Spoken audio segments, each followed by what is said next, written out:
Well, I'm gonna transition here a little bit. Like, I know, Laura, you've seen some of the old videos. I'm gonna ask you a few questions here, or actually more than a few, just to get to know you as an individual. Oh, I geez, you kind don't of want want that.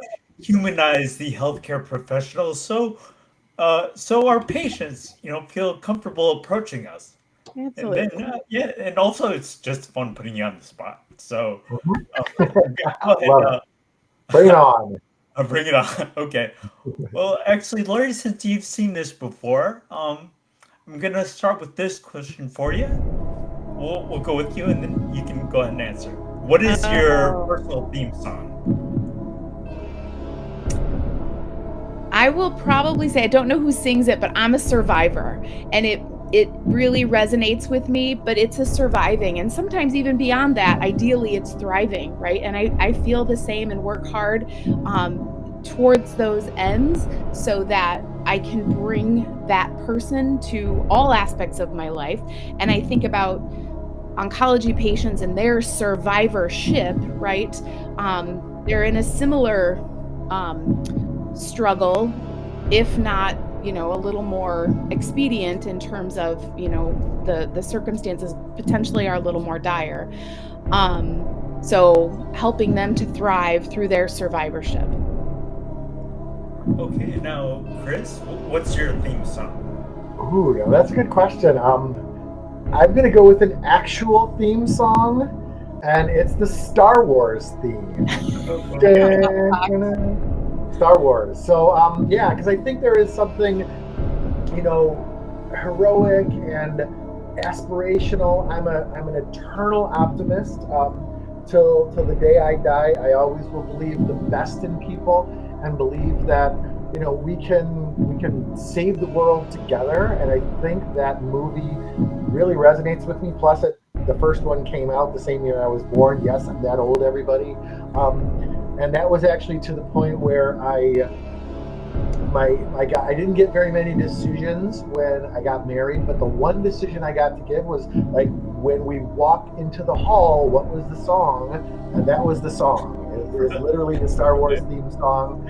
And I kind of want us to, all to be kind of Luke Skywalker or that person that's kind of, picked out of the farm fields to kind of get thrown into a situation, thrive, and help make the galaxy a better place. I don't want to just save the world. I want us to save the galaxy. So no pressure. Actually, this is kind of off topic, but a lot of the male physical therapists that I've talked to, the Star Wars theme song. It's like a common theme. It's a jam. I mean, that'll give you Yeah, goosebumps. me too. I'm guilty, but yeah, Yeah. And I'm gonna just add, because I had to Google it. It's Destiny's Child, so There you I'm a go. little bit older too. I'm going mid '90s with it. right. Right. Next question here. All right, and Lori, we'll start with you again. Who is your hero? Wow, you know, You don't it's have to hard say me, to Lori. Chris. I'm just kidding. Well, I don't know. I mean, for me, it's less about a specific person and more about an embodiment. And maybe it sounds a little bit corny, but every cancer survivor is literally my hero. And for me, it's touched my life personally, in terms of family members. And those experiences really were the impetus for me to be exactly where I am right now. So, I really do feel like my mom, my dad, their subsequent cancer diagnoses opened this wellspring of opportunity to provide, and work towards providing a better quality of life for every cancer survivor that I can touch. And I feel like through teaching, I touch more than I can just by myself, right? If I'm teaching others to do this work. So I'm a prolific answerer, but I will say every cancer survivor is my hero. I think that's a good answer, Lori. I would probably say personal mentors, I think, are my hero. I have a few. I think that's kind of one of the big things is that's someone that takes on the mentorship role to really recognize your undeveloped talents and skills and turn them into actual talents and skills. I have several, we've already talked about one, Deb Doherty. Raina Colombo is like my second mother. She kind of helped nudge me into leadership roles, maybe when I wasn't ready for it and kind of when I didn't need it yet. But she took me under her wing. And Chris Thompson at Oakland University is another one. And then the last one, and I'll tell you something that just never forgot. Another friend and colleague, her name is Jakubiak Kofasek from Michigan. And she told me one thing that I will never forget. And literally, this is my motto. So if this is your next question, is what's your motto? Here it comes, Eric. Is that my motto really is, if you don't embarrass yourself once in a while, you're not trying hard enough. So don't be afraid to embarrass yourself, especially when you're doing it for a noble cause like our parents or our patients and people with disabilities. If you're not embarrassing yourself, you're not. And so I take that to the nth degree. I embarrass myself all the time, but I say that it's okay because I'm kind of trying. So that's my answer.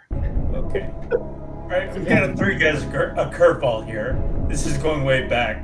Mathematics. What is an obtuse scaling triangle? I know obtuse means that it has a bigger than 90-degree angle. I agree, 90 degree. Okay. What's a scalene triangle? Yeah. Isn't a scalene where two sides are the same? This is why it became a physical. Was I close or no? Oh no. Yeah, it's close. Three sides are different angles or different.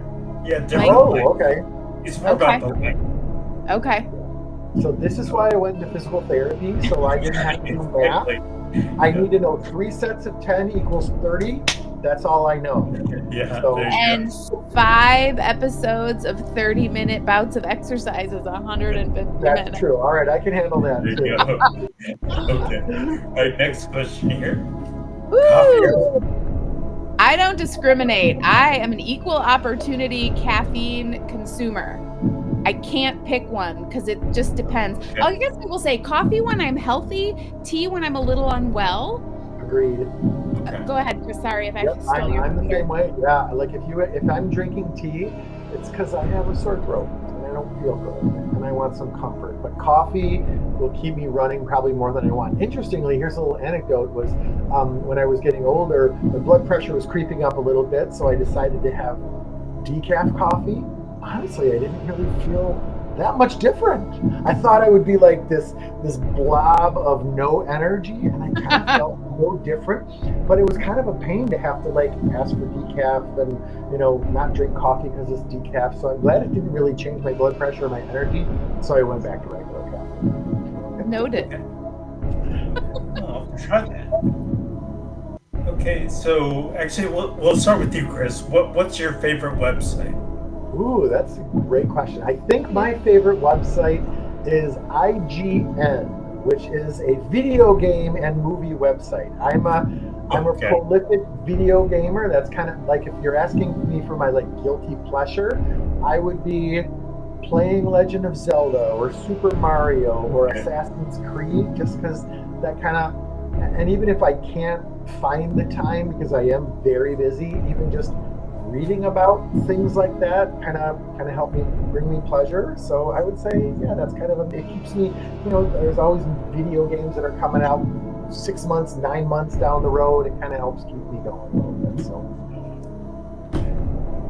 So I'll go with LinkedIn.com if that's I don't even know if that's the website. It's more of like an app for me. But what I will tell you is, because it's similar to Chris's, I am not a gamer, but the LinkedIn games, I do them literally on the regular. It's like part of my morning routine now. I work with colleagues who really love the New York Times. I never really got into those. I mean, I love Wordle. I was doing that at the beginning. But the LinkedIn games are my jam. So there you go. You know what I missed? Do you guys remember Minesweeper? Like on the old... Oh, yeah, I love Minesweeper. Yeah, vaguely. I don't know if I played it. A lot of time on Minesweeper. I play a lot of Minesweeper, a lot of solitaire on my computer. Oh, yeah. Okay, yeah. All right. Right, and Lori, we'll start with you. Movies or TV shows? Probably TV shows and the kind you can binge, because that's my jam too. Okay, like what? Right now I'm watching Dead to Me. It's so smart, and actually we're watching it for the second time now. It's Christina Applegate, and I don't remember who else the other people are, but it is so smart and so well done. I just love it. Dead to Me. I know. I'm kind of undecided. I do like both, and I think that's the nice thing about being in this day and age. Like, I like Marvel, so I have TV shows and movies, and I like Star Wars, so I got TV shows and movies. The one that I just finished watching was The West Wing. Remember that old TV show with Martin Sheen as the president and all that kind of stuff? Just finished watching that, and now I'm starting in on Scrubs because they're redoing the Scrubs TV show. So Okay. I gotta brush up on my Scrubs before the new season comes out. Okay, got another question here. What is the capital of Maine? Portland? Augusta. Nope, Augusta. Woo! Good job, Chris. Yeah. I would have said that one. You win $1 million. Woo! Okay, now this is I think you've seen some of the old videos here, but this is a very controversial question. Pineapple on pizza, yes or no? Come on, Lori. Do me I'm right. going with absolutely no. Oh, Lori, we used to be friends, and now we're not friends. I know, we anymore. can't be friends anymore. Nope. No, veggies. Load it with veggies, not fruit. Oh, I love. Give me a Hawaiian pizza. My son is a big fan of Jet's Aloha barbecue pizza. So it's chicken, barbecue sauce, and pineapple. It's kind of amazing. So Yeah? I'm a big pineapple on pizza guy. Okay. All for you. Yep. All right, I'll take it. You can have your plain pizza with your pepperonis and your peppers and onions. Sounds so boring. Okay. Right. I like eggplant and artichokes. If we're gonna go there, Oh, that's what, no. All right, that's what I Lori, like. You're going to a different restaurant. Eggplant? Wow. Eggplant. Never heard of that before. Okay, we've got 2 more questions here. If there was a movie biopic about your life, who would you cast as you? Well, obviously George Clooney for me. There's no Obviously. question about it. Or Brad Pitt. No. Yeah. So someone that looks like they kind of have it all together. Because it's going to be fiction, right? It'll be fiction. So, yeah. Okay. This is hard, I Eric. know. Oh my gosh. I don't know. This is so hard. I don't even know, like a movie actress. I Like, think it'd be like give a me Julia some. Roberts story. Yeah, well, see, she rose to the top, but I was like, is that going to age me too much? Like, I don't know. But she's back around. I think she does movies with George See, that's Clooney. what I'm Okay, saying. absolutely. Yeah. We can, yeah. Julia Roberts, We can hands do like down. Ocean's 14 together. They were both in Ocean's 11 or whatever. There you go. Yeah. All right. Okay. I've got 2 more questions here. I want to ask you this one. Where's your favorite place to travel? We'll start with Lori this time. So, as with most things, it kind of depends. If we're talking summer travel, I like to stay right here in the state of Michigan. Okay. It is so beautiful here up north. Literally, Kid Rock wrote a song about it. There is nothing like summertime in northern Michigan. So, the travel industry can contact me now. I'm a huge advocate for anywhere up north in Michigan. I'm a Southern California girl native, so I really do like the Southwest outside of the state of Michigan. I would say Arizona, Southern California. And then, if we're talking European travel, you can talk me into that too. So. Okay. Chris? I agree with Lori. Yeah, so Ludington State Park is my place. Lori's been there before too. Yes, my family's been going there since the 1930s, pretty much nonstop. It's on the west side of the state. If you're a Michigander, you got to hold up your hand and point to where it's at. So it's right there on Lake Michigan side. So we always go camping, and then my parents go, and my brother goes with his family, and my uncle goes and their family. So it's kind of a family reunion. We just spend the week at the sand dunes. My other favorite spot, my wife is she loves her Las Vegas. She's a Vegas gal, so we get some quality husband and wife hangout time in Las Vegas, and we get to go to the shows and gamble a little bit and drive out to the desert and do that kind of stuff. So those are some of my favorite places to go that we go to a lot. Great.